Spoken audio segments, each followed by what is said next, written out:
All right, there we go. I was just like, why is it followers only? I don't have any followers. It doesn't. I was like, what? I've not changed anything since last time. But oh well. Hi everyone, or for those people who are watching, my name is Fiona, and I don't know what I'm doing most of the time. I hope you're doing okay. Oh, look at those emojis. Thank you, Sarah. So yeah, I don't know what I'm going to do. I want to try and do more things on Twitch and stuff like that.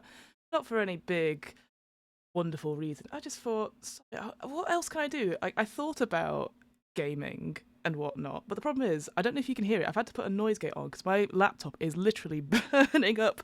It's like a massive fan going. So nobody would want to watch that. And also, I don't really think it's be up for scratch in general. So I thought one thing I can do, which is sort of an accountability thing, but also might be of interest to those people watching, is to go through some quick start guides of RPGs. I've picked one for now, just to see how things are, and I'd be interested in people's comments as we go along as well, because I'm actually really bad at looking at new things and knowing about new things. I'll see a news article on Dicebreaker, Polygon, and I go, oh, that's cool, and then I'll download it, never to be looked again, forever to be in the drive. Oh, brilliant! Thanks, Sarah. It's interesting because then I have to look at this, so it's like, oh, I've got to look at different things now because I normally don't look at Twitch chats when I'm talking. But yeah, I'm trying to look at different quick start guides that are in the news a little bit, and like maybe would it be something that I would do, etc. And if anything, any sort of thought there. So the first one, I thought I'd pick one that's been in the news a little bit due to our friends at Le Critical Role. Say friends, I mean, I don't know them. But I thought Candela Obscura, or aka Dark Candle. And I'll be honest, I have not looked at it. The trailer looked very nice and very cool, but obviously that's all production value.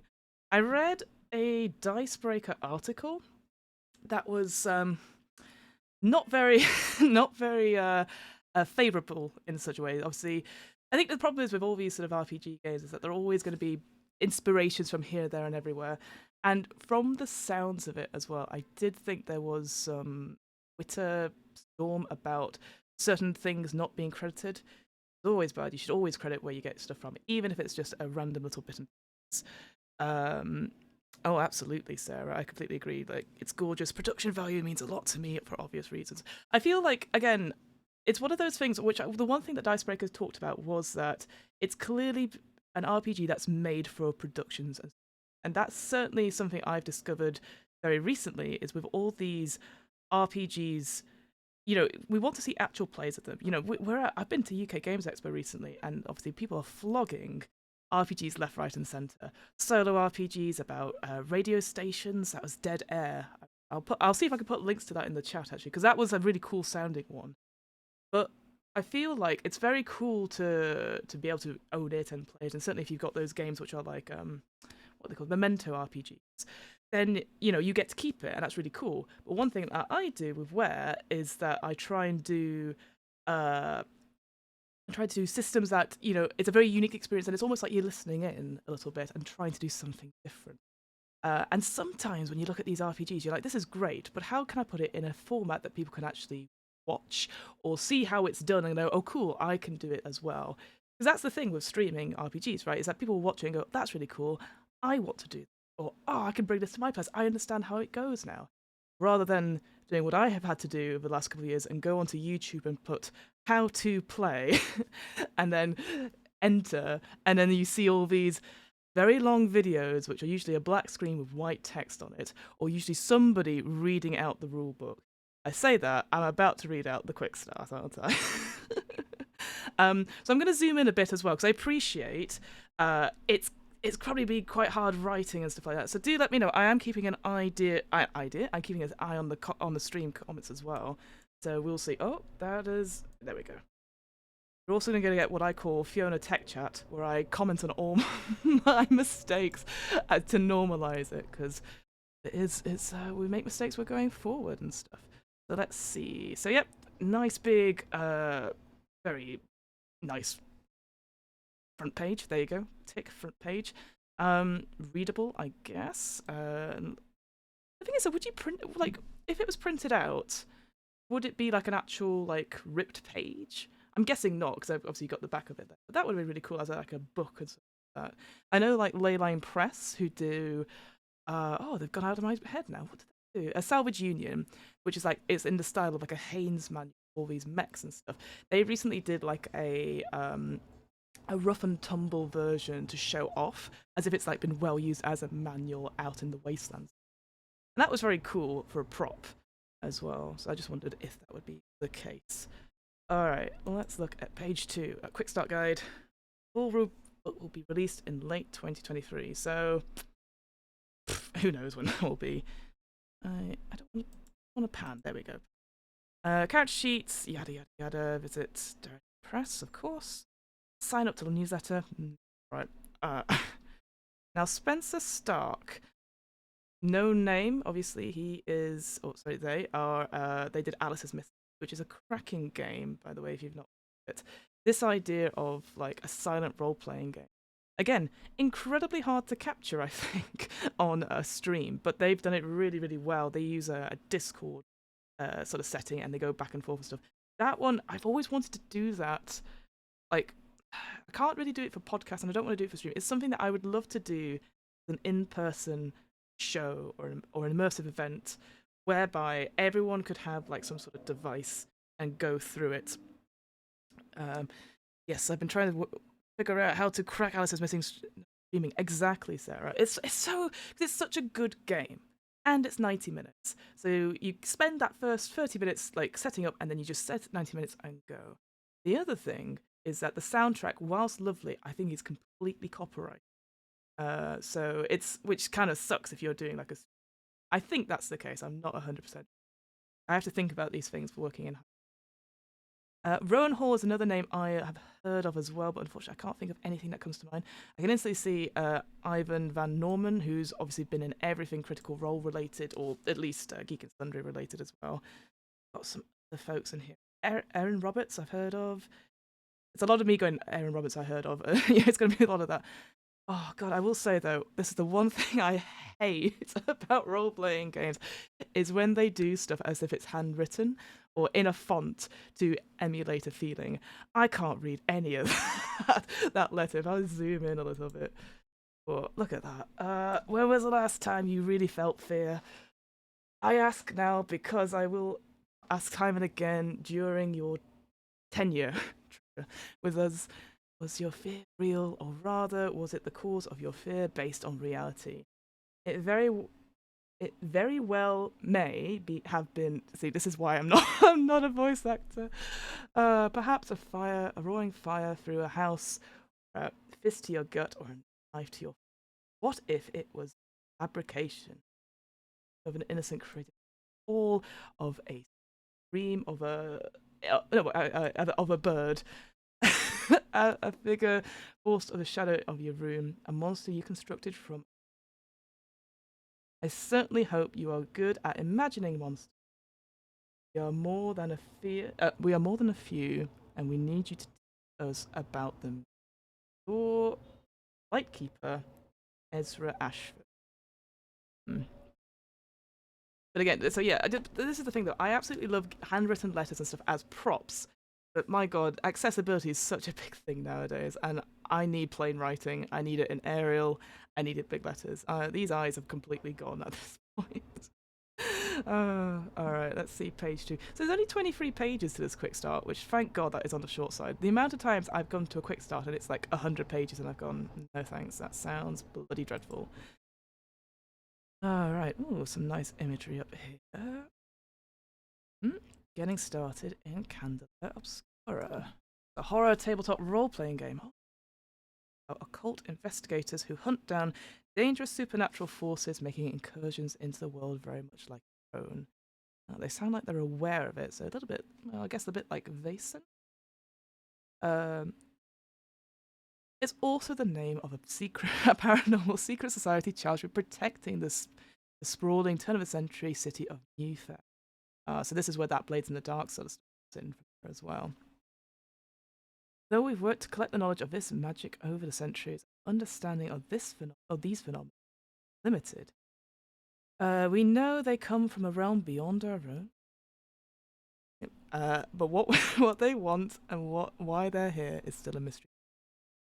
As part of this organization, I realise now. I'm very sorry. No, I realise that I'm blocking all of this stuff. So let me zoom out a little bit. That is unhelpful. There you go. Let me know if I need to move in a little bit. I appreciate my big head essentially is blocking all the things. I thought I was being clever. As part of this organisation, you will traverse a wide landscape of the Fairlands, facing off against unfathomable horrors within the crowded downtown streets of the West. Investigating strange disappearances in the cornfield, even delving into writhing underground ruins. Help us stop the super powerful supernatural being. Okay, so same old shtick then. Oh, world's ending. I guess I better sign up. Is it? All right, I know already. I'm already judging it, and I appreciate. I have seen that sort of fairly bad review, unfavorable review. Sorry, not bad review for Icebreaker. But I guess, do you, the person, have some way of sensing this sort of stuff? At least with Vasan, you had the sight, so you could see all the Fae and all that sort of business. It just seems to be like, I'm guessing you're going to be playbooks, and one person's going to be sensitive to psionics or something like that, or yeah, if you like Blades in the Dark, there'll be like ghost-like things on that sense, or paranormal. That's what. Okay, content warnings and safety tools. Favorite things. Elements of body horror, human cruelty, violent death, and the supernatural commonly present us to our investigators. Such things come with the term. In order to help us regulate these topics within your group, we strongly recommend you use safety tools, blinds and veils, the X card, the open door policy. Now, I hadn't heard of the open door policy until very, very recently, like this year. Just for those people who aren't aware of it, basically it means you can just leave the table at any point. You never have to justify it, etc. You just go. We do it in improv all the time. But we didn't call it the open door policy. I got introduced to it by Jason Cordova when he ran The Between for us, which incidentally is a Victorian monster hunt, or a monster hunters in Victoria, London, which also has elements of the same things. The cool thing about that, and I'm definitely going to talk about RPGs whilst I'm talking about this, is that The Between, you come to it without having any backstory. That's one of my favourite things about it, because I don't know about you, when I create a character, I had to create a character earlier today actually, because I'm doing some recording tomorrow. Very exciting. I think it gets to a point now where I don't really have really cool ideas for characters anymore. And I'm trying to come up with something that I will enjoy, but also will like move the story along, or be interesting, has some sort of gimmick that's not too irritating. And I kind of was like, there's nothing that inspires me and stuff. So the fact with The Between that you can just pick a playbook and then go straight into it, it's and then at certain points, if you fail a roll, you can put on a mask, it's called, and basically up your success level by 1, but you have to narrate a flashback of a certain point, and there's lots of little prompts on that. I love that. I love getting prompts that narrow down this old noggin here. It's like there's so much to it. I'm just like, I can't think of everything. So that's what I was saying. So yeah, open door policy. That's where it's coming from. More information on safety tools can be found on that press. Good stuff. How to guide. The information laid out in this document is designed to help you through your first game. I hope that's how it's pronounced, by the way. I've just kind of assumed. I'm very one thing you'll know about me is that I definitely have a go about my pronunciations. If it works, it works. And sometimes people go, well, actually, it's pronounced. You know what? Oh, that's reminded me. So in the wizard books that will not be named, there is a character which is called Sirius Black. Okay. For the longest time, I genuinely called Sirius Black in my head Citrus Black, and I was bloody devastated when I found out it wasn't Citrus Black and it was Sirius Black, because it to me it read citrus. So there you go. That's one way of putting it. Let's see. All right, next page. All right, the rule. World takes place in a world that resembles our own. Average citizen neither knows about nor would believe in magic with a K. There is a barrier known as the flare between this realm and the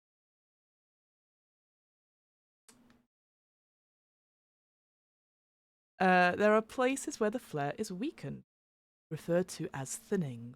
These thinnings allow metaphysical energy, known as the myths, legends, and folk tales of Fairlands are stories created to explore phenomena. Of it can become infused in mundane objects, places, or beings, permanently altering. If a thinning is opened wide enough, creatures from the beyond may also come through. Anything affected by magic or from another realm phenomena. So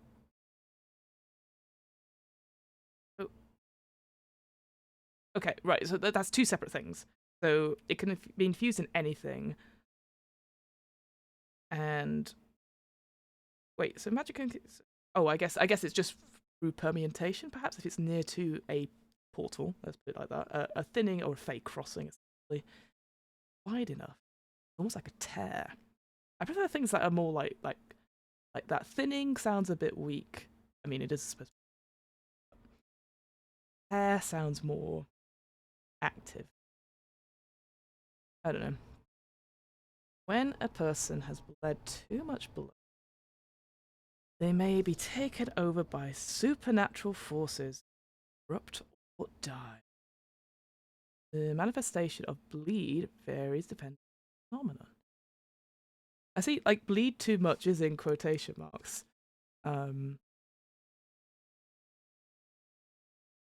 People with inherent magic are rare in the mundane world. Many Candela Obscura members interact with magic by wielding powerful artifacts. There we go. So that's how we. These items may also reduce, contain, eliminate. Okay, so are they just normal people with no magic powers, and they're just using sort of almost like a steampunk element? That again, that feels very Blades in the Dark in that sort of sense. Or you're getting all the magic items or artifacts rather than you yourself are the special chosen one. Rules of Candela Obscura.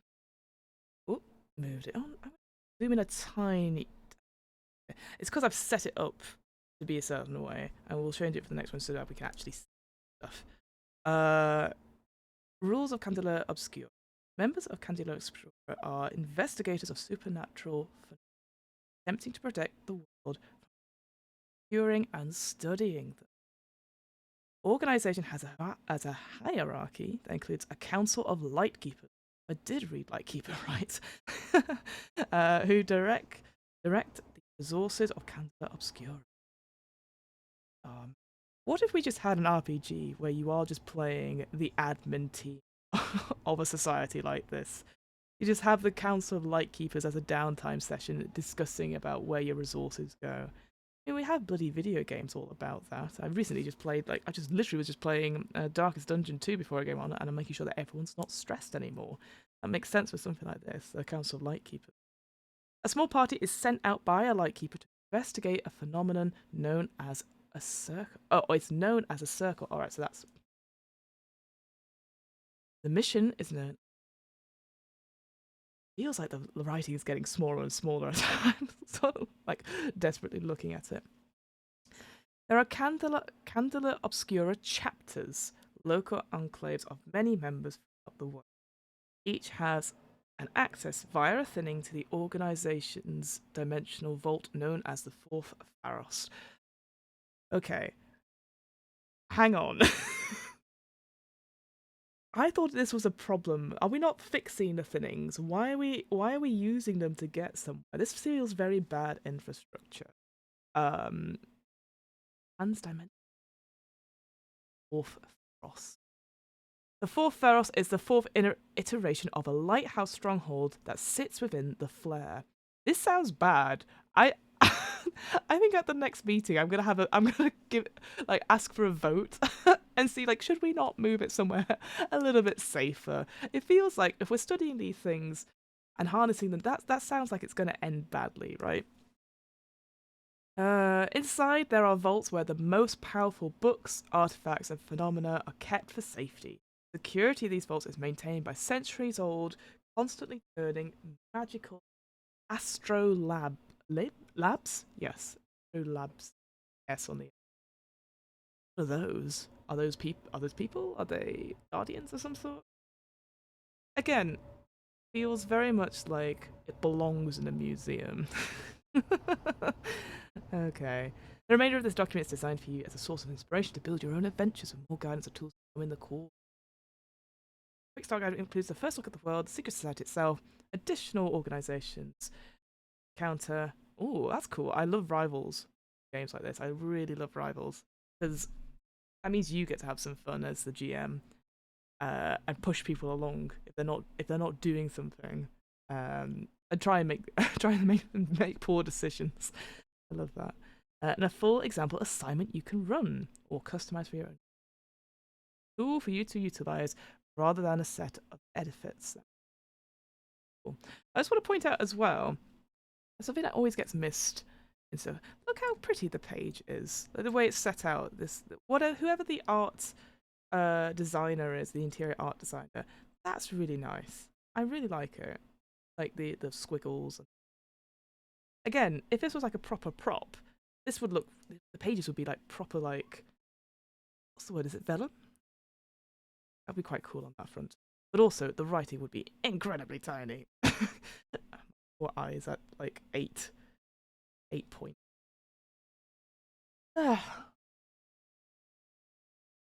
Important bit, favourite bits, the mechanics. So it's played in a series of assignments given out by the Circle's Lightkeeper. Each assignment is a mystery. It will last between 1 to 3 sessions and come to a conclusion before the next assignment begins. So that's interesting. So you don't have multiple assignments at one time. That, I guess, makes sense for a streaming purpose.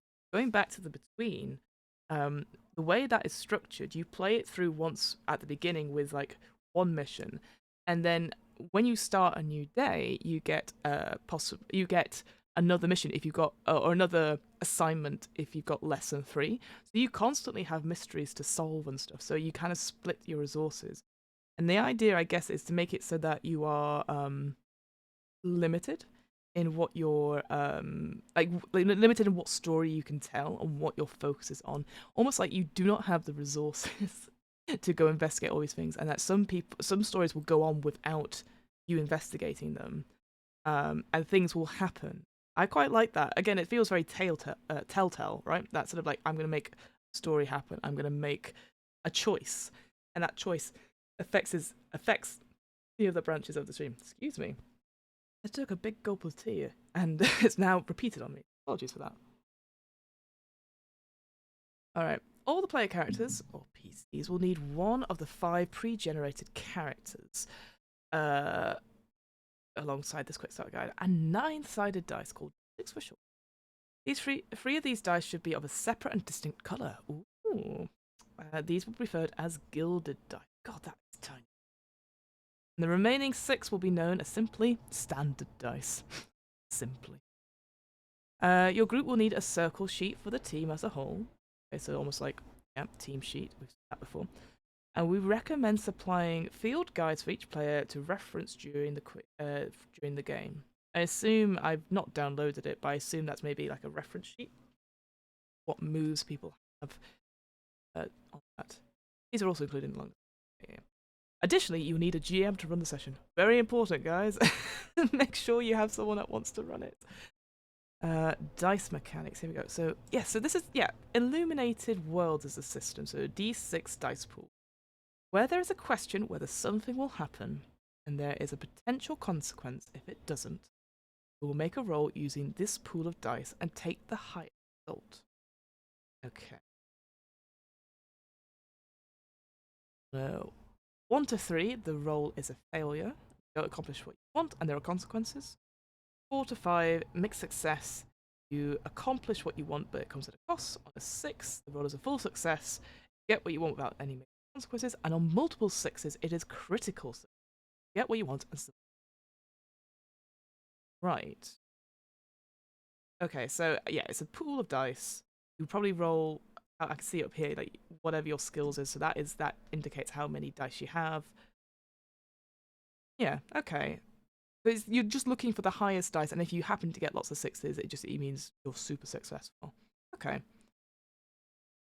I mean, yeah, that's straightforward. Actions represent your character's proficiency at any given maneuver under pressure.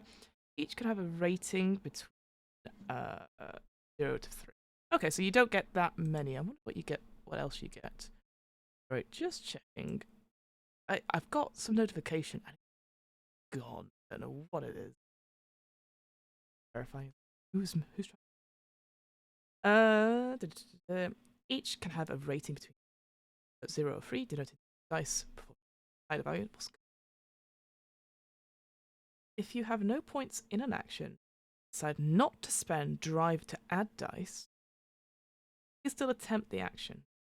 In that case, you roll 2 dice and take the lower result. Ooh, I like that. So no matter what, you can still roll. Note you can't get a critical success on this kind of, even if you roll 2 6s. Right, that makes sense. Okay, I quite like that. Like, yeah, that makes sense. That is absolutely terrifying. I probably should have said at the beginning, there may be images in this document that are terrifying, and please feel free not to look, and you can just hear my wonderful sounds as I go like that. Oh, horrible. How do I describe that? I'm just going to describe it as horrible. Do not look. All right. Right. So I'm assuming this is like some sort of maybe community pool that you pull, or maybe it's like luck points that you get in Call of Cthulhu. Drives are a resource that you may spend and replenish during a session. They represent your character's ability to push themselves past their standard capacity. You can spend 1 drive point to add an additional d6 to a roll of an action to drive to a roll of an action that drive encompasses. Okay. You may spend as many drive points per roll as you have available. Oh, so it's an individual. For example, if you're rolling with move, you may spend points in nerve to add additional dice. Your dice pool can never have more than 6 dice. Okay, so there is like a maximum.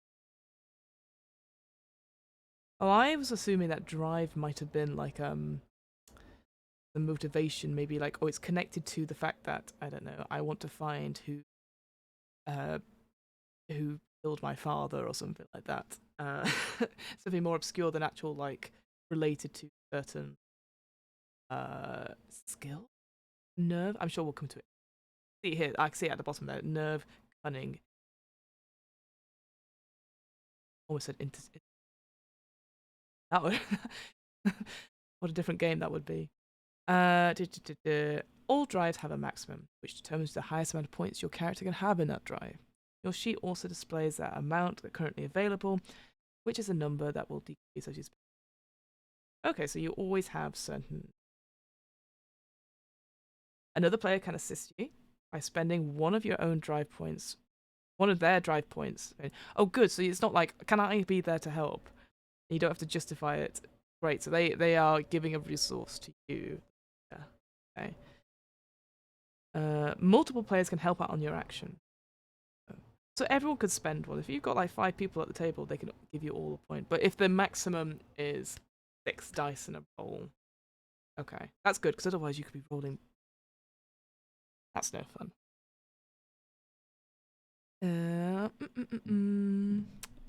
Else. When another player offers aids, they should describe what they do within the narrative.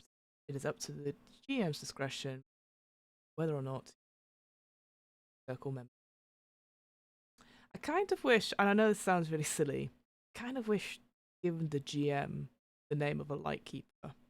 Like, rather than just constantly say You know, like with Call of Cthulhu, with City of Mist, yeah, you know, Master of Ceremony. It feels like, oh, GM.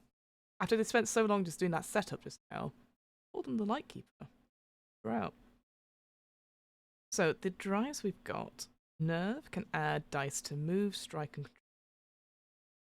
Cunning can add to read, sway, and hide. Intuition adds dice to survey, focus, and sense. So that's alright, that's sort of 9 skills. Gilded actions are, so this is using the special dice. If an action is marked as gilded, represented by a filled diamond to the left of the action, will always replace the standard die with gilded die. But they're just both twos. You choose the result on that die. If you choose the result on that die... Wait. Oh, so, okay. If you... Yeah. So, if you choose the result on that die, you recover 1 point of the drive associated with the skill you rolled. Oh, that's quite good. This represents a character's ability to recoup themselves after pushing their limits. You may also choose the gilded die with the goal of recovering a drive point, even if the result is lower than the one on the standard dice roll. Oh, so is it just one dice? Or is it all of them? I can see that on control, got it filled in, but you have 2 dice. Oh, I guess it's a standard dice with a standard fix. So I assume you just roll 1 for 1. Ah, yeah, because that'd be quite cool. So if you were rolling those 2d6, and on the standard dice, it is just 6. On the control dice, it's a 5. That's still a mixed success. You pick that gilded 1-5, you cover the drive, get the success still, but it's mixed compared to just like succeeding. That's an interesting payoff. I bet, is it literally now going to tell you? There's an example literally there. Okay, alright.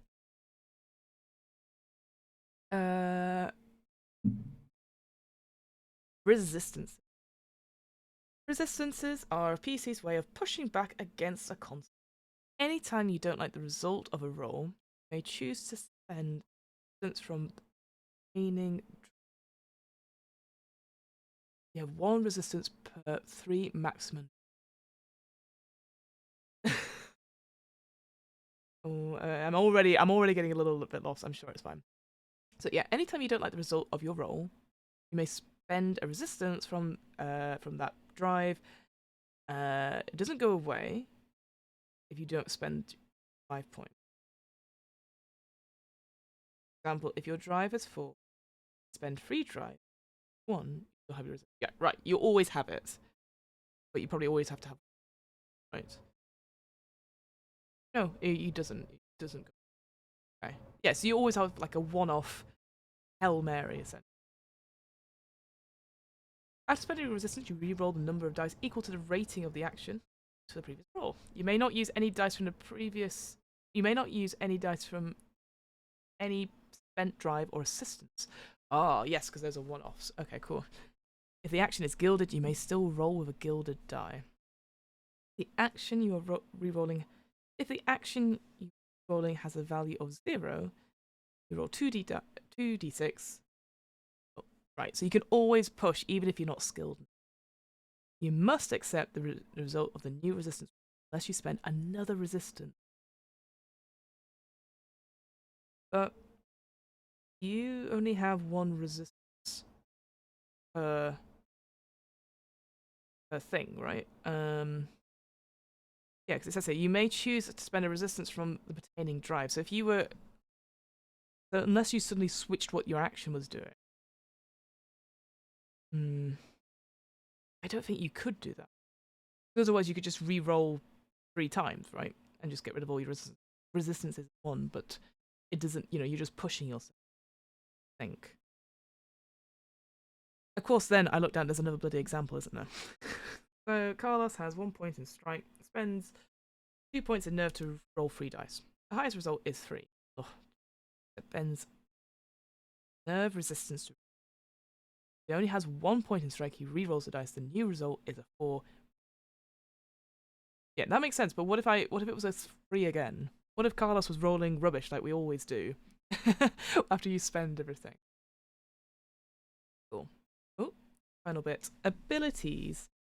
The unique moves available to each character. The purpose of the quick start guide, you'll only have 3 abilities on each character sheet. You having fun yet, chat? Oh god. Roles and consequences. The primary engine is built around action. These occur during moments within the narrative where the results of a player's decision are unclear. Action rolls should not be used for every move. Yeah, don't roll all the time. Bogs down the story. It's whenever, you know what, it's always when people go, can I do a perception check? Can I investigate? And I go, no, I'm going to tell you. Unless you do something crazy, not crazy, unless you do something wild, it's not going to happen. The investigators in Candela Obscura are competent and highly trained, more so than your average person within. I mean, that might be. That my character might be competent. Fiona, the player, is not competent at all.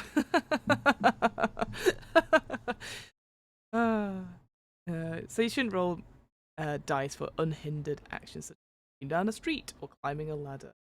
That being said, if you're trying to remain hidden or there's a monster chasing you, it's probably going to require rolls. Yeah. Ultimately, it's up to the GM to decide whether...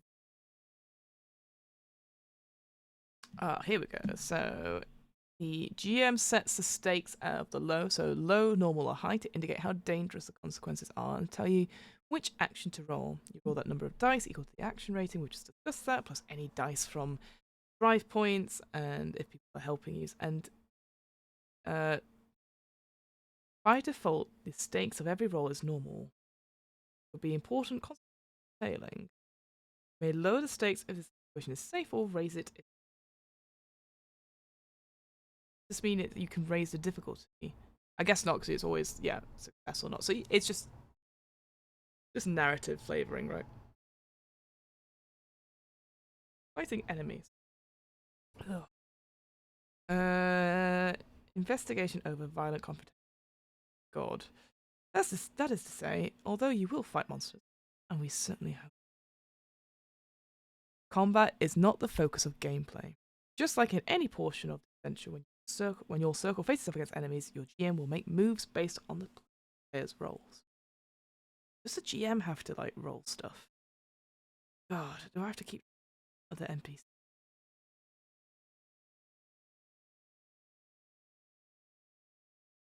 This spell I back so quick.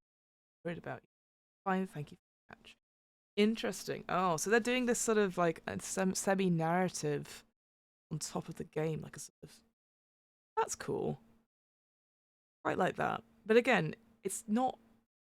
It doesn't really work unless the point of view is of somebody explaining, like, the history or something like that. Why would you have it in like the random sort of mechanics, roles and consequences?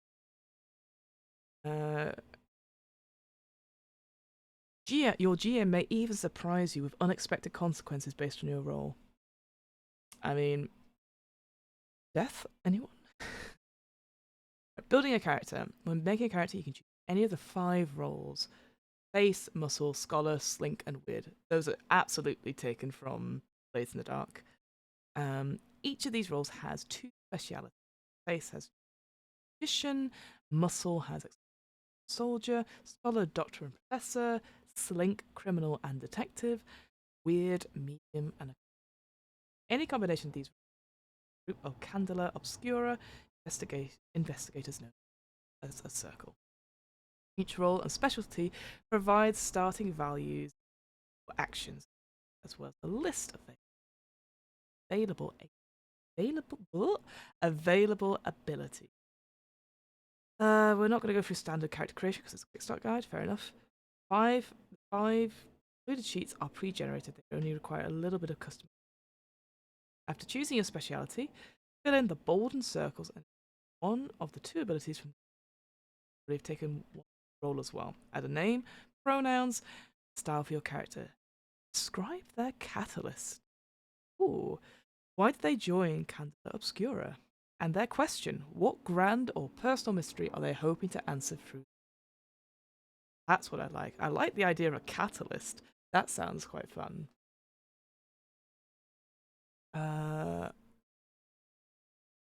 Hello. When crafting your character, it's crucial to avoid harmful stereotypes that often present in historical and horror genres.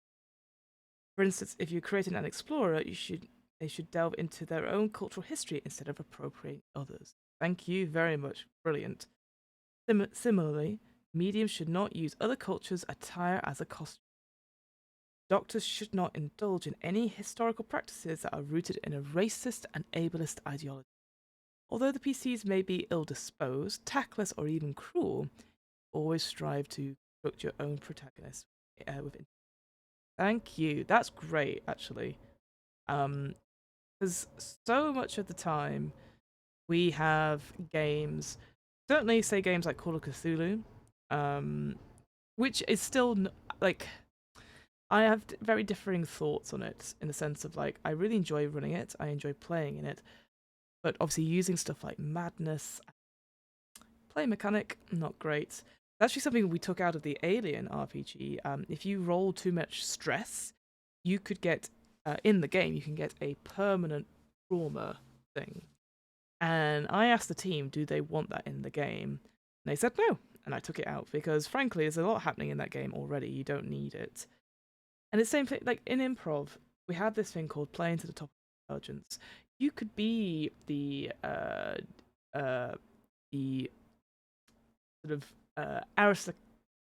aristocrat who's a bit who makes poor decisions because they're maybe not bright enough or something like that. But it's not like making fun of it. And the same thing as well. Medium's not using out of culture as my God, that comes up in so many TV shows.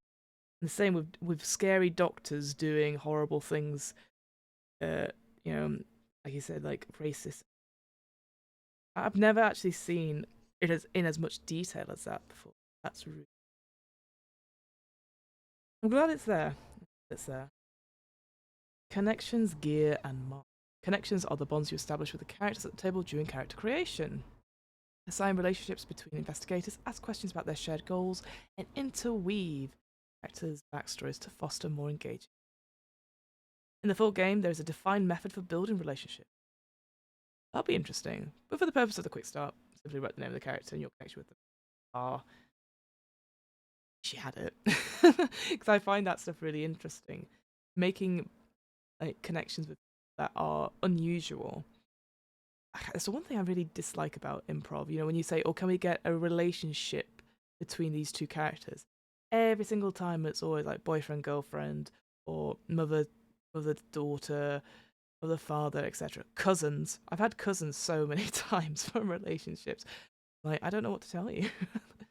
I'm not close with mine, so but having a way to do prompts about so Die, the RPG by Kieran Gillen and Rowan Rook and Descartes, they have a really cool character generation thing, the personas. Really interesting how they do the that. Really, so you know, like you define your character and then ask why did you do this to this character. So it has that instant relation on that, and I quite like that.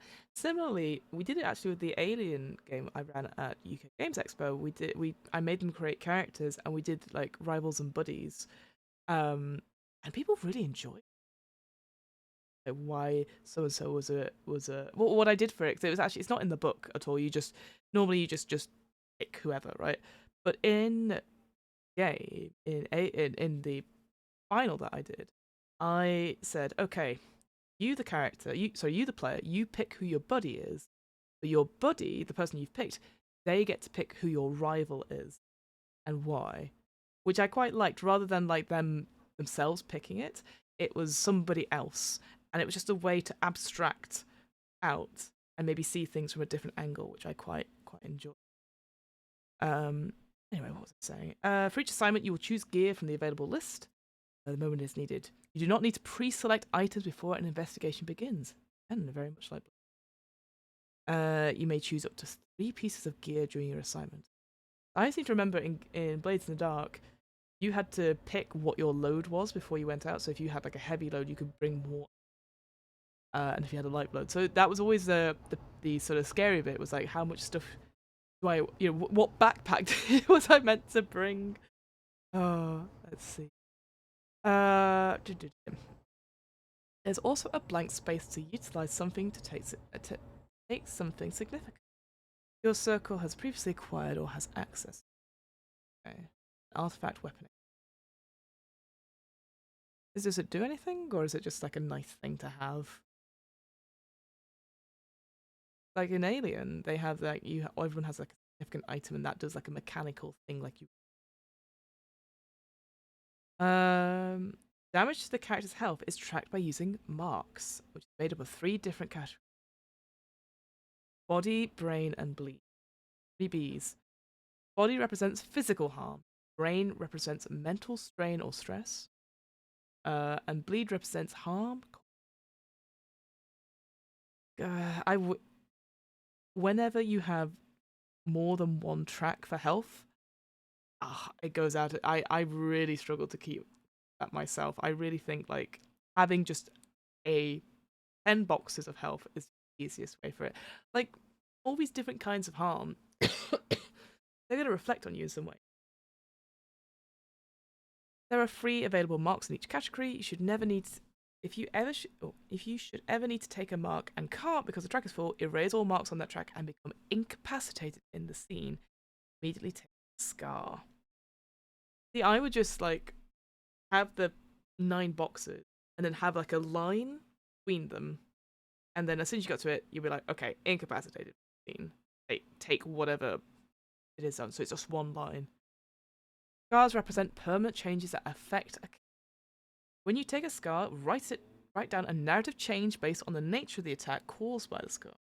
If it's body, it might be a limp or an eye. If it's brain, you might become drawn or reckless.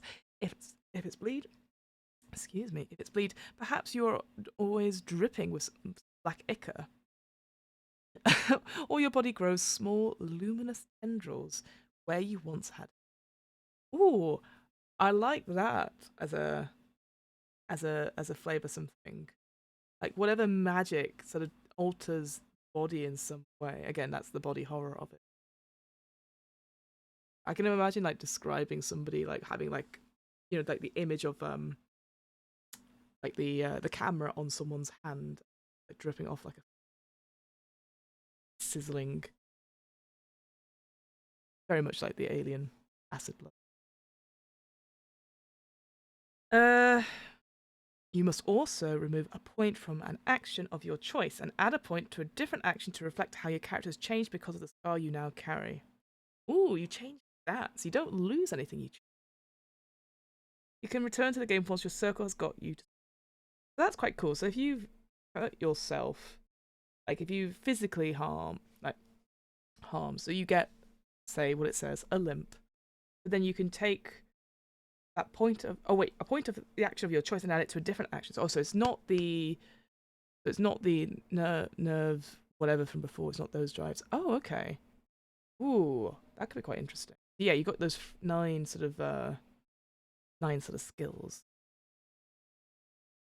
Circle mechanics. At character creation, your group will choose a circle name and ability.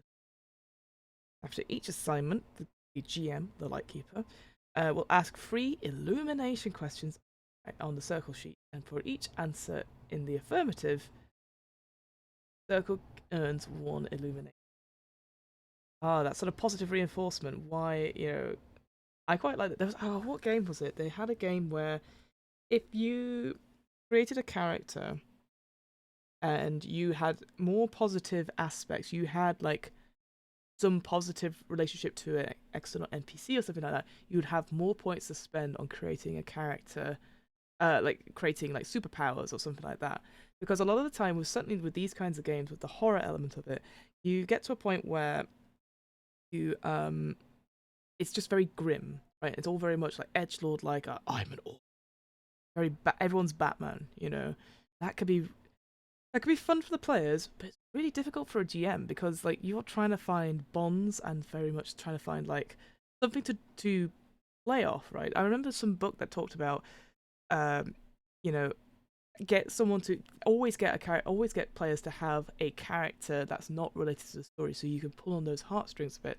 Like you talk about home, you talk about Aunt Em, you talk about Uncle Owen, that sort of thing. And people go, I've just named them. That you've not had a scene with them yet, but it's like, oh god.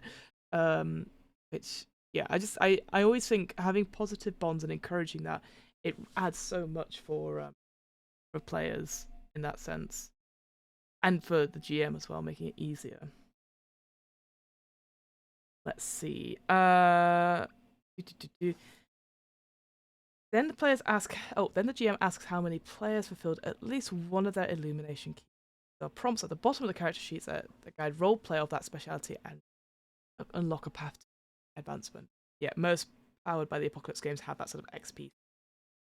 If no one has fulfilled any key, no illumination is earned. Oh, wait, so oh, is this? Oh, but is this for the circle though? So if any, oh, okay. So you maybe have individual things, but also for the circle as well. If part of the circle fulfills theirs, the group earns 2 illumination, and if everyone has fulfilled at least 1 illumination key, okay. So it's always beneficial to roleplay, and it helps the group. Fine, fine, fine. When the illumination track is filled, it is erased, and any additional illumination is over.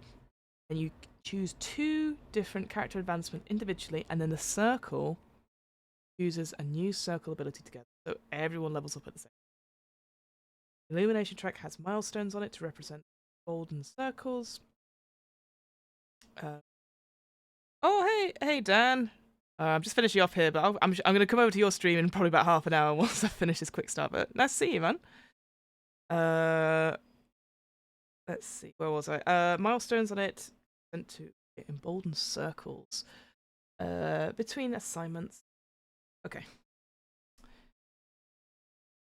Players can also have the chance to clear marks, refresh their drives, and drain their characters by spending Candela Obscura resources. Stitch to heal all the players' marks. Fresh. Bonus die that you can use on roll next session. Okay, so downtime essentially. Circles start with an amount in each of their resources equal to the number of circle members. The resources are not refreshed until the illumination track. Ooh, so limited on that front. What ended up happening? She go unabridged.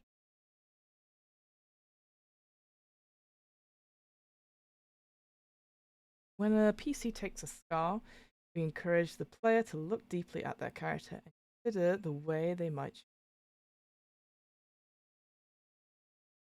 When you make choices regarding your character's injuries, remember people are affected by harm in a myriad of ways. Disability and mental illness are facets of the human experience and are not convenient narrative beats behind evil actions or evil people. Thank God. Great, that's brilliant. To build characters with care so that they explore the world of Candela Obscura to the fullest. Due to the legacy of harmful mental health representation in the horror genre, we would like to clarify brain marks represent mental and emotional stress. The same way a week of long work days, a friend receiving injury, or witnessing a death, violent or otherwise, would weigh on a person.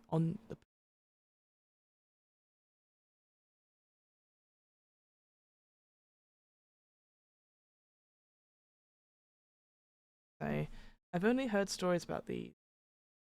Yes, she was nearly took any something on Western. I have one of her teeth in my office.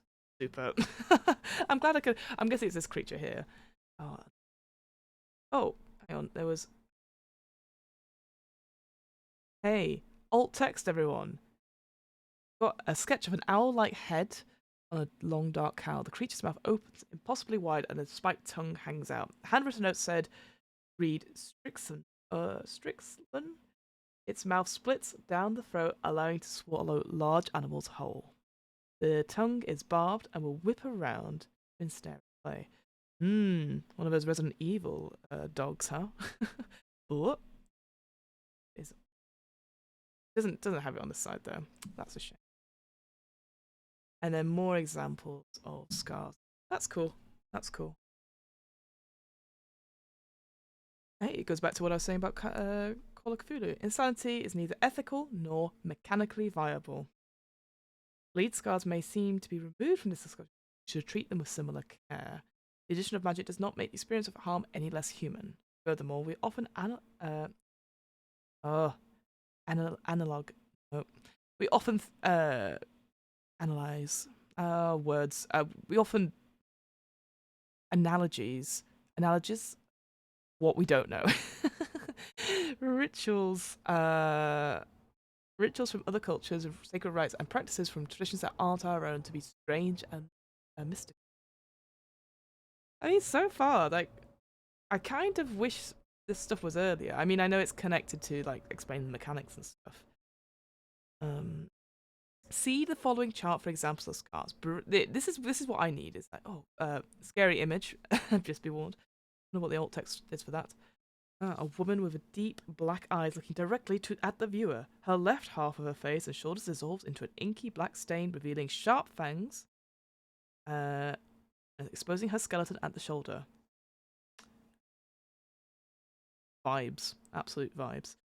But yeah, it's got a chart on the side there for examples of different kinds of damage you can have, and that's the thing I always need as a DM. I sometimes really struggle to be like, "Oh, you got good, you got absolutely good." Else we got? Oh, up. Candela's Obscura's fight against the corruption of supernatural forces is an allegory for the fight of the good and everyday people corruption within the world. The idea of permanent scars does not align with the modern understanding of healing. But like you, consider your character cannot begin the process of tending to deep physical, mental, and even magical trauma until they are in a safe place for an experience. Over the course of campaign, your circle should experience only brief moments of respite. This should be a challenging game. If you want to see your character heal from the scars they have taken, they might choose to play a different character for some time. Return this one down the road when they have had the chance. I like that. Yeah, being able to switch into a different character for narrative purposes rather than like, oh, they're up and they're ready to go again. You know what? It's very much like I was reading about it today. I was reading Dark Sun for a DM's book club. I won't go into too much detail here, but problematic. But one thing it recommended, because Dark Sun itself is such a hard setting in the sense of like, you know, it's very much. I'm sure people have heard of like Mad Max, very Dune, like, you know, this idea of a hot desert, water is very important, that sort of thing. But it talks about like what to do, you know, if your character dies, or what you I don't know, what you would do in general, because, you know, it's very serious that it could happen whilst you're on the way to somewhere, or that your character gets injured. What it suggests something called character trees, whereby when you begin at the beginning with character creation, you create 4 characters, and you can have 1 active character and then 3 in reserve already. And there's only 3 ways you can use a character. Either you switch, you know, you can switch between characters. There's 3 ways to do it. You either, first of all, it's downtime, so they go off. You know, the main character sort of sits down during an adventure, and you can go switch then to a different character. Second one is if your character dies, that's when the other character comes into play. Or if you're mid-adventure, you could switch. Like, you're like, oh, my thief character, that they would be much better at this. But it's up to the dungeon master to say if they can join or not. And even then, they have to roll 3d6 to see how long it takes them to get to this. That's 3d6 days for that character to come and join them on the travels and all where the adventure is. So it's quite a last resort option. The one thing it mentions though is that when you're creating those 4 characters, they all have to be the same alignment. You can't just be like one's chaotic good, or it's, you know, it's got to be chaotic, either all chaotic or all good, or, you know, all that sort of thing. You can't have mixed mortality. mixed alignments, which I thought was interesting. But yeah, I'm a fan of having characters in reserve. I just don't do it myself because, as I was saying before, I really struggle to come up with any characters that isn't the one I'm currently focusing on. And also, there's this phenomenon where people like talk about having characters in reserve. They're like, oh, I can't wait to use that character. I'm like, what about the character you're playing now? I found that really weird. And you like just because I don't know, I invest in a character when I'm playing them. I and not to think about anything else, but I'm always happy for people with others, and I'm also happy. Above all, make choices that will facilitate the story. Me, while keeping in the well-being of your fellow players. Best to explore the world of magic and monsters. To best explore, sorry. We urge you to build and play your characters, prioritizing specificity, humanity.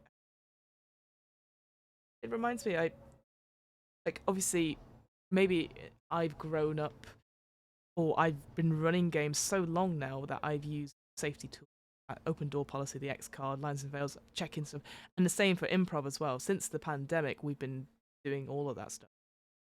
So it always boggles my mind when I went to UK Games Expo, and I had players there who had never heard of any of these things.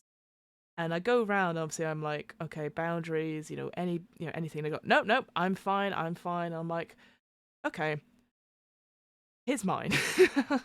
uh, and it's interesting, especially when you're playing horror games as well. I don't think people really know what scares them.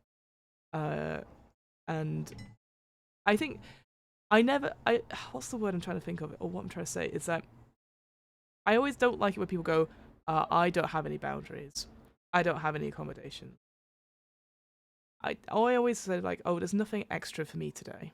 That's what I try and say because I feel like this sense of confidence with boundaries, like like people see it as a weakness perhaps, or see it as a I don't know, as a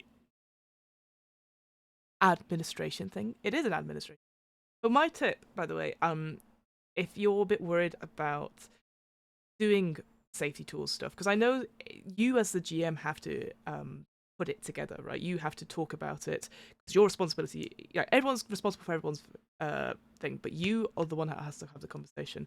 My thing, which I know Girls Run These Worlds does in their form when we're doing sort of casting and whatnot, is things that make you excited. So I call it foundries. My teacher, Katie Shute, who's an improv teacher, who also got it from somewhere else, but it's in her book, the long form. Yeah, the improviser's way. That's what it's called. Boundaries is something that sparks joy in a scene. It's something that makes you excited to play, and it's just something that should be organic if it comes up, and that everyone can work towards. So my boundaries as a GM is trying to get. I love justifying. I absolutely love when people think outside the box and they go, here, and they give me garbage.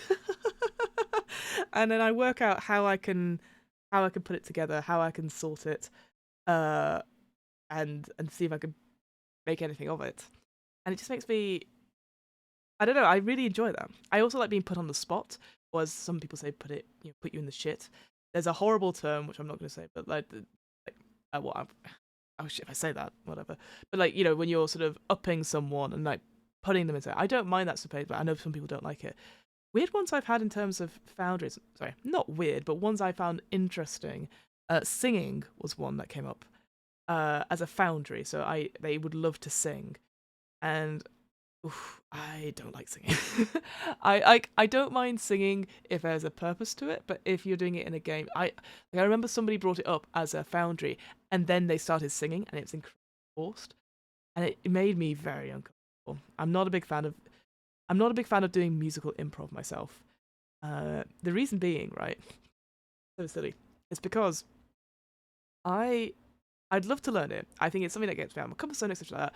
I just don't want to learn it with other people who also really like musical improv.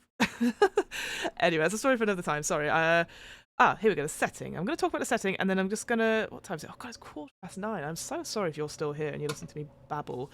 I have no idea if this is going to work at all. I'm going to have to watch it back. But the setting of Candela Obscura. the Fairlands. So in the northern country of Hale lies the fertile valley known as the Fairlands. For over a decade, the world has grappled with the effects of a fierce cold snap known as the Shiver. Whilst many countries face shorter growing seasons and food shortages, the relatively temperate valley of the Fairlands provides for Haleland citizens. Unfortunately for the people in this region, the land and the resources are highly sought after. When they're not defending their borders from another invasion, catching their breath before the next attack. You possibly have war in the background. I say that, read the next line, the last Great War. Over the Glass Sea, across the vast chasm, lies the country of New Fairlands. Lies the country that New Fairlands have come to refer to as Otherwhere.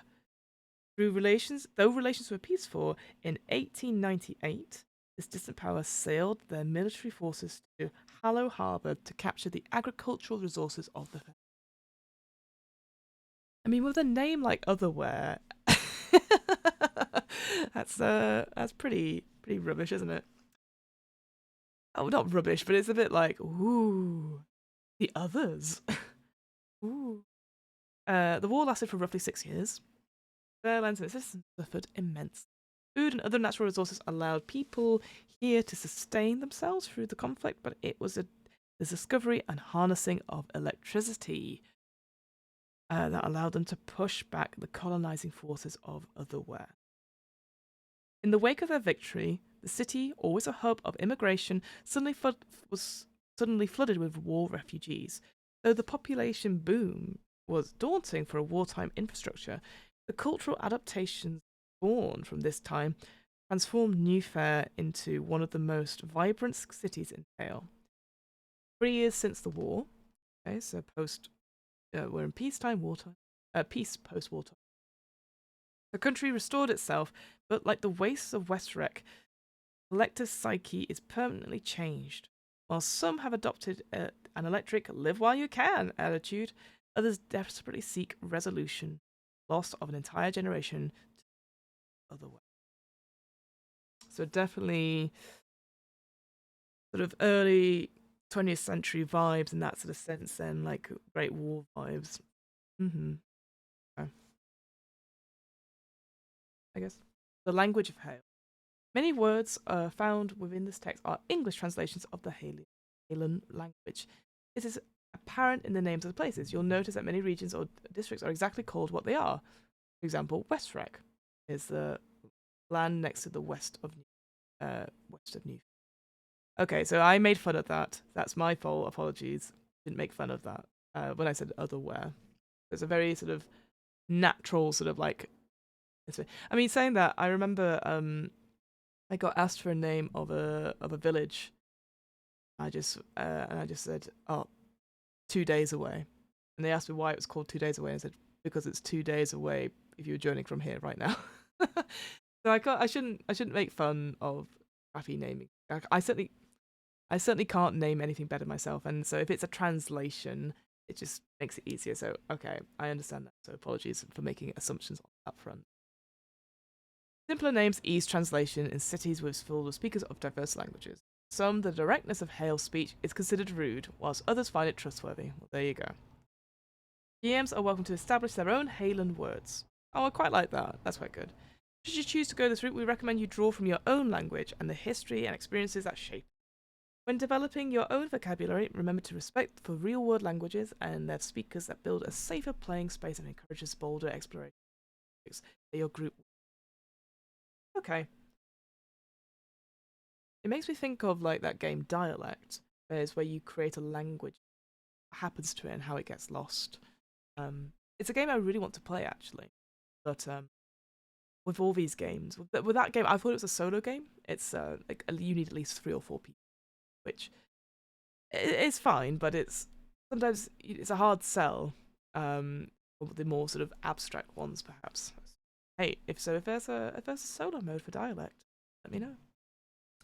The city of New Fair. New Fair is a sprawling and diverse city on the western coast of the continent, filled with technology that represents your own during the turn of the 19th century. Civilization stands upon the ruins of an ancient alchemical predecessor known as Olfair. This place embodies the perpetual integrations of an ancient and ancient and innovative that occur within such cities as Edinburgh, Lima, or Lima, New York, Paris, and Istanbul. Not constant. In New Fair, citizens are nestled within the historic brutalist architecture. Love architecture, by the way. London is full of it, and it's my favourite brutalist architecture. It's a toss-up between Barbican Flats, those are just really cool, and the National Theatre. I know it's not to everyone's taste, but I love brutalist. The recent evolution for Art Nouveau into Art Deco. On developments consumes arcane history, and players grapple with the great forces that rule the mundane world. Hence, the primacy and the periphery. Oh gosh. It's whatever. Triumvirate. The ascendancy. Official religion of Fairlands, led by the Ascendant, an official appointed from within the faith. They have incredible influence, and like every aspect of three powers, they are highly corrupt. Classic. I always have a weird thing about religion in games. Like, I know some people it's really important, and certainly for some games it's very important to have those structures and hierarchies, but it's just gone, yeah. Then again, I always lose at games like Civilization 5, which needs, where people win with religious victories. The primacy. Central government of the Fairlands, led by elected officials. Premier. Members of the chamber work beneath him to make decisions of New Fair and its surrounding districts. So the primacy claims to be a distinct entity. It collaborates closely. Then the periphery is the police. It inherited military technology that is incongruous with the supposed goal of interfacing peacefully at Halen's city. Captain of the periphery is appointed by the premier, and thus they are seen by many Faerans as the violent hand of the government. Interesting. So you have two powers that are sort of on one side connected. Or one is elected by the other. And then a separate entity. Old Fair. Beneath the city of New Fair lies the mysterious old ruins of Old Fair. Yep, the place that once was a thriving civilization, but suffered a catastrophic collapse around 2,000 years ago.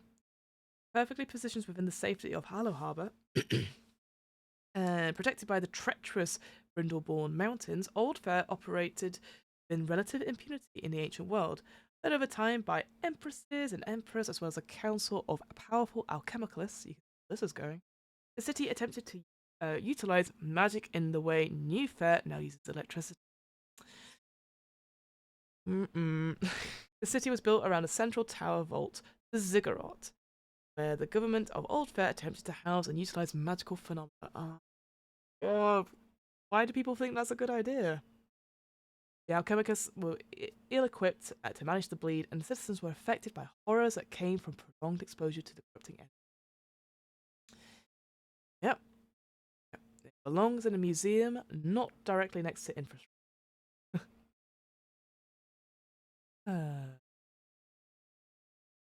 Halen law suggests that human minds and bodies are transformed.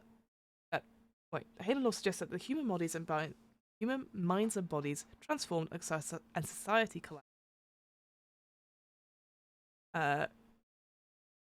Powerful city of stone fell when the local thinning was torn aside. It tore a rift in the sea known as the Vast Chasm. Vast Chasm.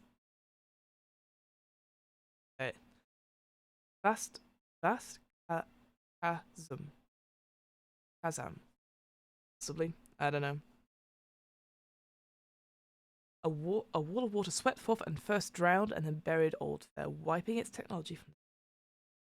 Today, beneath the modern metropolitan of oh gosh, words.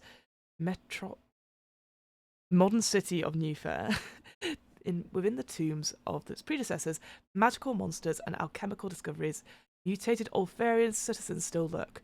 Ooh, you got your monsters. Excellent. Systems of power. Systems of power within the Fairlands are designed to provide a scaffolding for the very human aspect of the horror genre, especially evident with the criminal specialty. This character type is the foundation of a person who, for one reason or another, finds himself on the wrong side of the law or unjust policing system. When you play within Hale, craft both a hero and a world best supports the monsters you wish to do.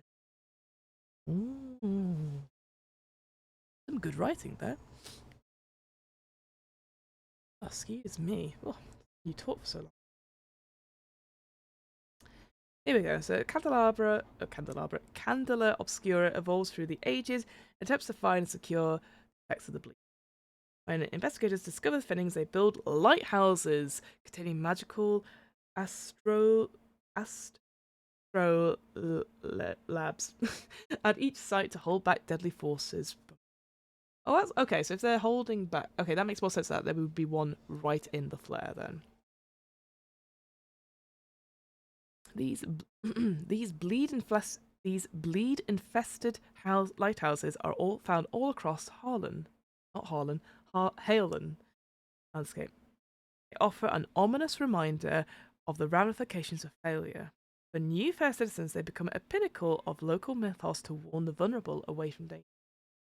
Here's the thing: citizens don't know about these things, so they're just like, God, this architecture is bloody everywhere. Maybe they're all brutalist lighthouses at this point, right? I love that idea. That's how they hide in plain sight. Everything is a brutalist architecture, lighthouse. Like, we're not even near the sea. Well, they're on the coast, aren't they? They're on the coast, but it's like, oh, there's another bloody lighthouse. Who got planning permission for that? Okay, the rift in the ocean lies between New Fair and Otherwhere. Born into the sea during the fall of Old Fair, the water now pours in at all sides. Ooh, in a perpetual deadly fall. That's cool. That's a really cool. Terrifying currents around the chasm destroy ships, and there is a Candela Obscura lighthouse within its depths. Ooh, very Little Mermaid. I guess that's why the Otherwhere military can't get across, because they've got this massive F-off whirlpool going in. The Faraway. New Farians refer to any place that's not within Fairlands as far away. 2 days away. That's also far away. It's also common to ask politely or otherwise if someone is from fair or far. Oh, I like that. That's quite a nice little name.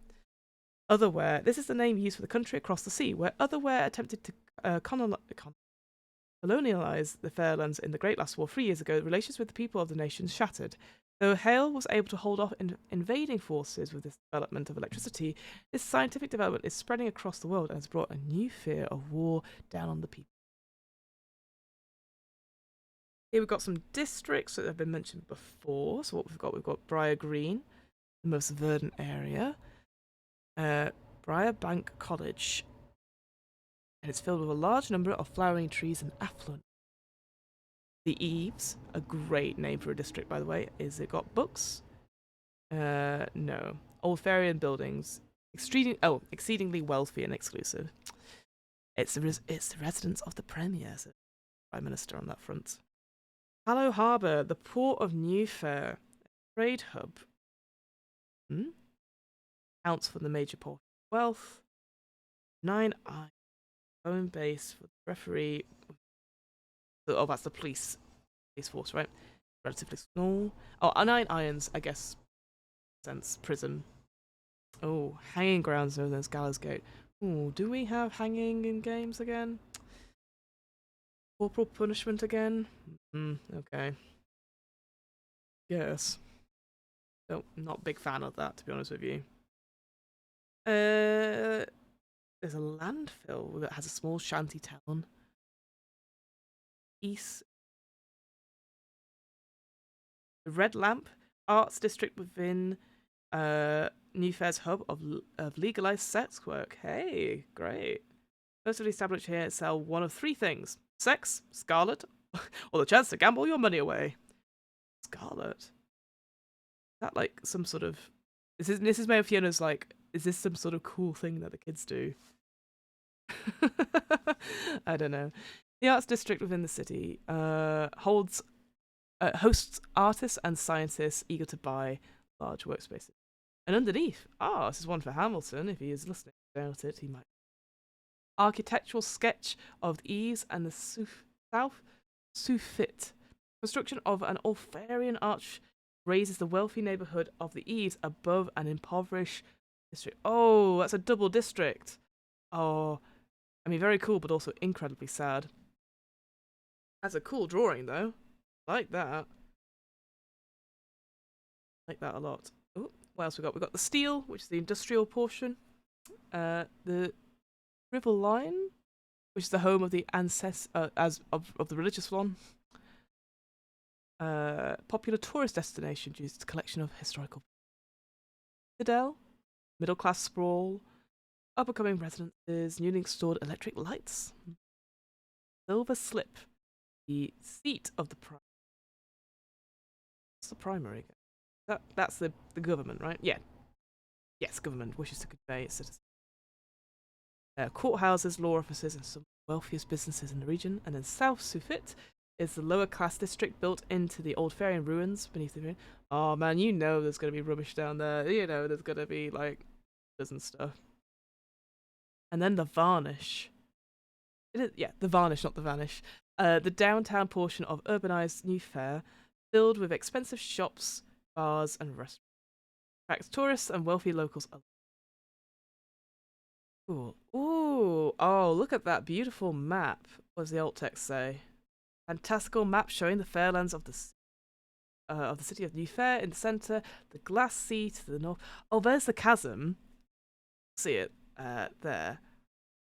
I thought it would be like circular itself, but like that. Sorry. That's the glass sea to the north, Hillhaven and West Wreck to the west. Also over here. I know my west. Then Norian River, so that's that. Tottergrass to the south, and the Brindleborn Mountains to the east. The Scarlet Wood illustrated in a dramatic crimson to the right, left half of the map, and the golden cityscape accents at the bottom of the edge in Art Nouveau style. Ooh. More things. So let's see. Incredibly diverse in terms of range. I mean, that map is... I kind of hope that maybe they'll do... Again, you could tell probably like the Blades in the Dark. I bet when the full book comes out, they'll do like a proper Blades in the Dark. Like, here is all the districts map and stuff. It's gorgeous though. I wouldn't. One thing I would always love, like, eventually when I'm, in my own place, can put things on the walls. I've got so many maps. I've got so many D maps. I've got you can't see it, but I have the Curse of Strahd Barovia map close to my bed. And I just love looking at it. I don't really travel that much as a person, but I just really love a good map, and it makes me think about like where things could be and how close it was. I wouldn't be able to draw one though at all. But we've got the Seaway. It's a coastal village to the east. Fishing, so mostly a fishing village. Tottergrass. Rural land south of the city. Farmers. Okay. Oh, the ascendancy. That's how you pronounce it. Ascendancy. There's a strong decades foothold in this region. Oh, those farmers. They're like their gods. They're like praying to agricultural gods. Verge. High cliffs on the western edge of Hale. Highest point. A famous monolith covers the ancient Farian writing looms over the sea. At the Verge. I can't see. High cliffs at the western edge of Hale. Oh, it's that right over there. Again, I apologize. It's tiny, tiny writing. I appreciate, but You know what, if I actually zoomed in, I bet it'd be fine. So no, I hide it. But it's over the top of my head there. There you go. Brindleborn Mountains. That's over there. Oh, bootleggers. Hey, gotta look. Some illegal alcohol. Scarlet Wood, famous for vibrant red foliage. Oh, produces a I can't say the word, a hallucinogenic sap, alcohol and powder, which is prohibited across the Fairlands. Well, that sounds like a quest that people will want to get into. You'd also probably add lots of Fey and Vassan type material.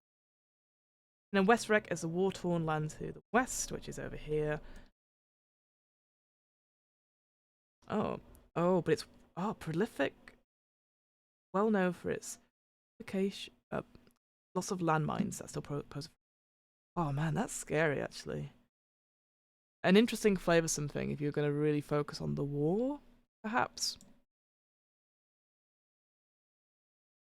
I've also just noticed, it's probably very, very, very faint on the thing, but look, you see here, it's all the different bookmarks, and I'm sure if I click on them, it will go back. I love a good PDF that I can flick back and forth from. That's really cool. And then, we can talk about Candela Obscura, a secret society. In ancient times, development that eases the burden, embrace technological advances. Here we go. Before its fall, the first signs of a civilization's destruction, a covert alliance of altruistic scholars arrived in Oldfair. With a history of settling their chapter houses around locations of highly magical incursions, this was the beginning of Candela Obscura within the Fairlands. Almost all the written records from Oldfair were buried in the city, but it is clear that in the centuries that followed, this chapter of Candela Obscura slowly expanded in size and influence. I do like, though, that this could be a front for something else. You know, like you could have definitely different you know, when it's like this sort of ancient institution that's been going for all this time, but it's actually been doing other means and stuff. It's utilised lighthouses from around the world to hold together large rifts in the flare and to warn away any innocent familiars from dangerous magics that pass through. These lighthouses are found all over the Fairlands, deep within the Scarlet Wood. A lighthouse in this wood! Tucked in the snow of the Brindleborn Mountains, at the bottom of the vast chasm, and beyond. The strange locations have resulted in homespun, though inaccurate folklore about the purposes of these structures and surrounding geography. These formidable structures are modelled after the Candela Obscura's central lighthouse, a massive magical vault known as the Pharos, or fourth Pharos in its current iteration. Over the centuries, the Pharos has risen and fallen to the forces of magic, and today its citadel is in the fourth iteration. Fiona, stop predicting. After the fall of the third Pharos, the Organisation Councils found a way to access the flare, the protective veil between realms, and constructed the fourth Pharos within its realms. They were like, no, we're going to put it in here, because who else will see it coming? Now straddling the mundane and magical worlds, this vault only is accessible through various specific thinnings leading to the flare. Chapter houses soon began to form around these special thinnings, creating a present-day network of Candela Obscura members. Ooh. I guess it means then you could always port your characters into this world as well, from different worlds. That's quite cool. Values. They're protectors of people. Their wealth of supernatural knowledge passed down through the generations. They focus on work on collecting and studying magical. When it says study, what does that mean? Go into more detail of it. Like collecting and studying. Like the thing with Vassan is that in Vassan, so what's similar about Vassan is that you go and there are like, it's the idea of industrialization taking over these certain places, and the Fae don't like it, and so you have to come up with ways to appease the Fae in a way that doesn't cause harm or damage them. You could attack them. It's better to do something ritualistic, and that's really cool on that front. Here it feels like we're collecting and taking things away rather than returning them. It's the only thing I'm not a fan of, but I know this whole idea is like, oh, we're learning and technology and electricity and so here we go. Atmosphere. Libraries full of ancient and esoteric literature, working by candlelight, formal attire, strange artifacts in glass cases, secret entrances, and hidden passages. Key assets. We have the Four Feros, located in Flair, the Chapter House Archives, secret meeting location, contains a highly protected collection of books, artifacts, and records. Instantly, they're going to get stolen by someone. I like that. Lightkeepers, veteran members of the Candela Obscura who are retired from field work.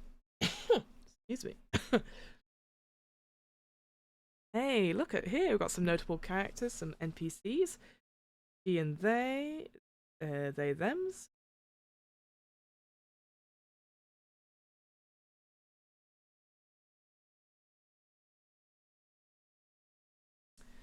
Tyler is a fearsome adventurer. Their Lightkeeper is best known for her work. The Old Bear. Naomi. Servitor of the Four Feros. Leads a team that protects the vault. Robin, they, them. Investigator currently in isolation. They faced intense exposure to bleed on their... And then Alexander, an art dealer now aligned with the Candela Obscura. Intimate knowledge. Okay, so yeah, you could do, like, yeah, black markets types. Can't see that. Here we go, additional organisations. So I'm going to do this one and then I'm probably going to wrap up, folks, if that is okay. So, across the world, other organisations are formed to manage the magical phenomena. Some offer protection, others seek profit, and some seek total eradication of magic. It's the same thing in Vassan. You actually have different sort of chapters or different organisations, but they're there to protect things rather than have... Each group employs different tactics according to their unique ethos. There are only 2 organisations, and that is fair. Esoteric Orders of New Scientists. Classic. Scientists and occultists. This insidious cohort believes in the very public incorporation of science with magic. That's always gone well for us, hasn't it? Always has gone well. Values. It is... the old societies have failed mankind and it's time for bold action. The opportunistic viewpoints have resulted in a rivalry between Eons and Candela Obscura. And then, yep. Oh, so I guess the atmosphere is that sort of like flavor. Oh, wow. This. Sorry, I just...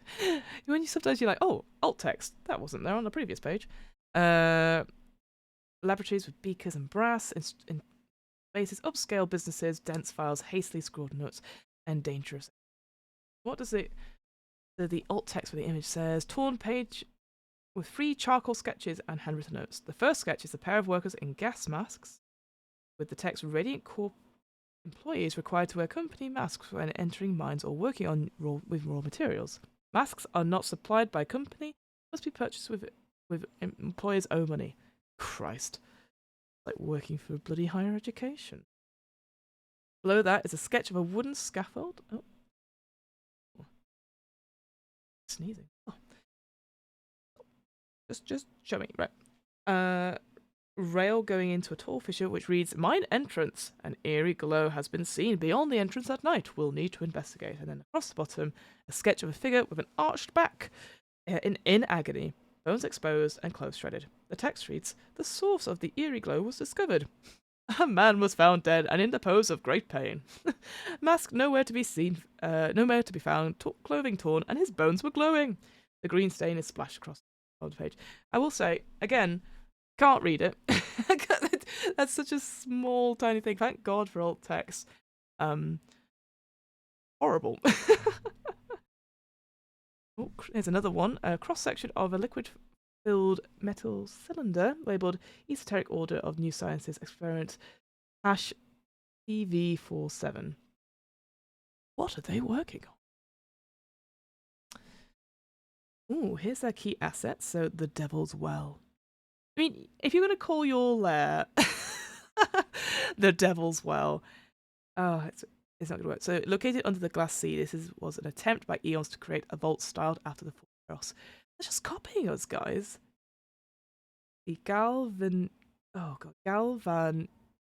the engineering works. Located in Steel District, the laboratory is home to many Eons' top minds and their experimental works. The Avujunk adjunct. Ugh. Experimental antidote for bleed, or rather an attempt to stop negative human reaction to natural phenomenons of bleed. Mm-hmm. Oh, it's one of those experimental antidotes, huh? Where you have to maybe roll for something, and then you also turn into a monster. Notable figures. Elvira, Edric, Violet, and Avery. First of all, liking the different names. Liking the pronouns, that's very good. In the sense of, like, hey, there are more people than just men at the top.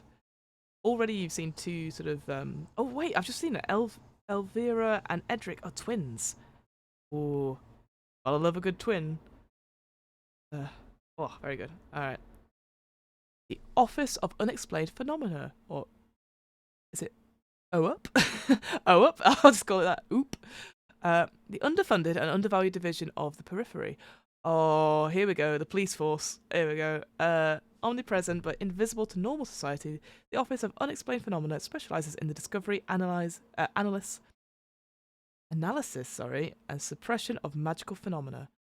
So very much like Rivers of London. The I can't remember what it's called now, but their sort of division. Values, keep knowledge of magical anomalies from the public, and they will go to great lengths to do so. They're gonna meddle in your missions, aren't they? They're gonna police, government buildings, serial offices, redacted files. Oh, maybe it's more like a X-file type thing. They have. Hey, is that the Redibber room? Location houses for a number of phenomena.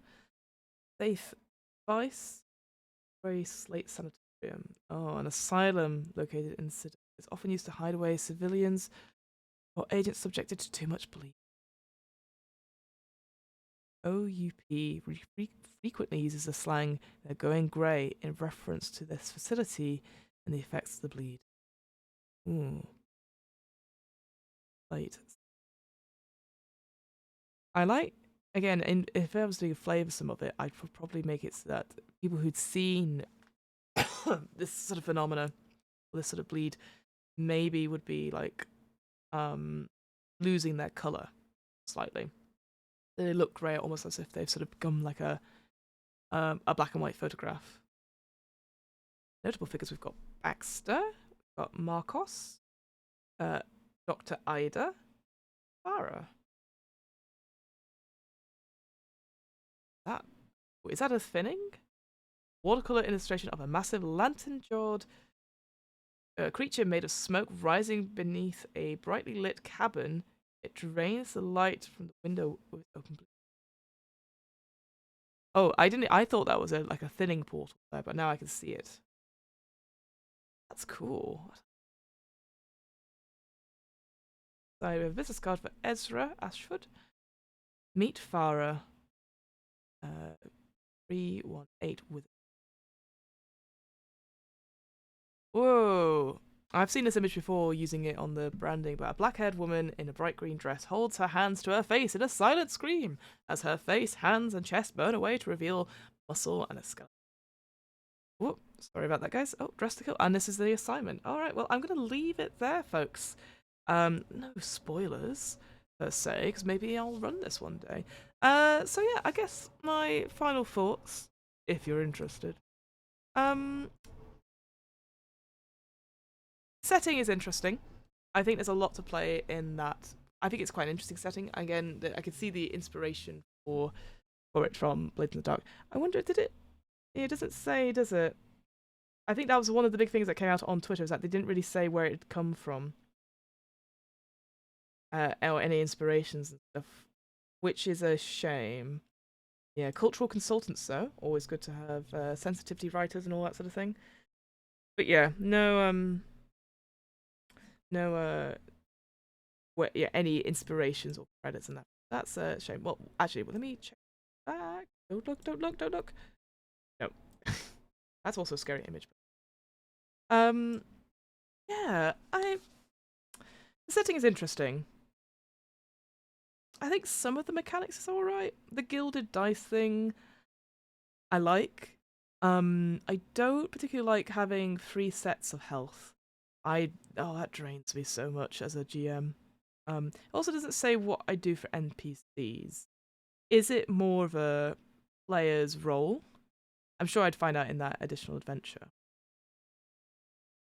Yeah. Uh, mm, I don't know. The thing is that I don't feel excited to play it because I know instantly I'm like, I could play Vaesen. Vaesen really excited me because it felt very not different, but it was obviously Nordic folklore, right? So it made me feel like, oh, this would be really interesting and different to do, and it's about sorting things out or solving problems through rituals and discovery, that sort of thing. Whereas here, I don't know. I mean, I don't know what kind of monsters or phenomena it is. I guess it's going to tell you that what you can do to make it up and stuff. Seems to be a lot of like skeletons involved. Spooky, scary skeletons. And I know I did make fun of the language earlier, and that's not on me. I didn't read far enough ahead, so I think, I mean, as I said, I'm not somebody who comes up with really cool, fun names either. It did feel a little bit basic, but actually with that description of what that language is, I'm like, okay, yeah, that makes sense. I think the districts are quite interesting. Again, it would be nice to have a map when that finally comes out. I would love, I think, in the full tour guide, examples of kinds of shops that would be around. I mean, I know you can go anywhere. Like this sort of place, like what other places would there be? Like, would there be taverns? Would there be tea parlors? Would there be smoking rooms? Tailors, fitters, all that sort of thing. How do they get around? What's the transportation like? Do they use horses? Do they use carriages? Maybe a motor car or two? Although probably not. There doesn't seem to be any other towns nearby. You have lots of refugees and stuff. Especially if you got all the you got 2 places like on top of each other, 2 districts on top of each other. Is that a regular thing, or is that something that they've had to redo because of the war that happened? It would be interesting. Again, I need to look through the pre-gen stuff. Would you play a character that has come from otherwhere, that other rival country, and been displaced? Again, you've got so much information about, like, play to the top of your intelligence, don't play stereotypes, all that stuff about mental trauma and stuff like that, which is all good stuff. Really like that stuff. More of that, please. But what about playing experiences that you haven't necessarily lived through yourself, and how do you treat that sensitively? That could be interesting to have, having those essays on that. So, with all that out of the way, thank you if you have watched this. I'm just trying it out. Maybe I'll do it again. I did enjoy it. I'll probably work out something better to do. Oh, it's quite dark now. I didn't realise how dark it was off the screen. Thank you so much, guys. Let me switch back to There you go. Ooh, maybe I should get my own sort of Candela Obscura out and grabbing me. Thanks very much, everyone. I hope glorious evening or day. I'm gonna get another cup of tea. Go watch stream. I think Dan, who was here earlier, he's doing Darkest Dungeon. I do quite like Dark. Keep safe, stay hydrated.